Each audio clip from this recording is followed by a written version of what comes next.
To assemble the reading scaffold, you will need, of course, the page that you've printed, double-sided, and a trimmer of some sort. I'm using my paper trimmer because it's the easier option for me than scissors.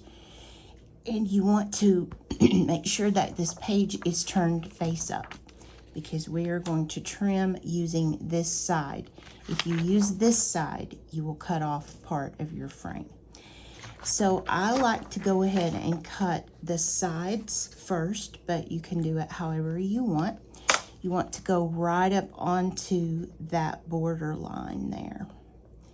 And I've had way too much caffeine as usual. So just take off that piece. In the other side, you can do the same thing.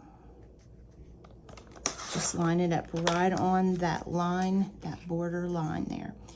And so we're good on this side. We need to do the other edges. And again, I'm going to line it up just so that we can get the good clean cut. I want to take off all of that white, but I'm just picky that way. And then same on this side. And this will give you your frame for now. You do need some scissors for this last step. But before I do any cutting, I'm going to turn it over and fold to this line. So I'm going to bring in, because I don't want to cover that, remember. We want it to just fold up to this line. I highly recommend letting students do this because it teaches them very good critical thinking skills. That was one of the unexpected benefits of this for me.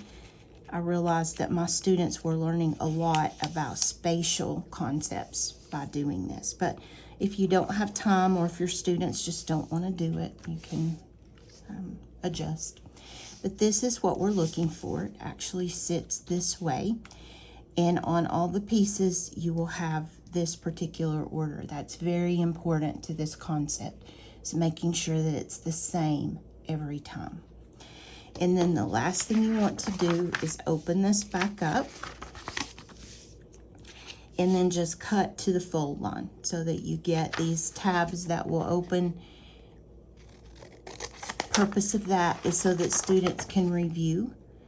For example, when there's actually a passage in this middle section, these prompt them to consider the things they need to think about without telling them the answers. So they will be able to read the passage and think, what are my key words in this passage?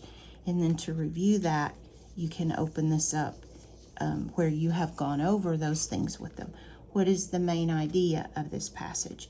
So the reason I want those covered, the writing that we're going to do in here, the reason I want that covered is so that students can use this continually as a review. That's where the interaction comes in.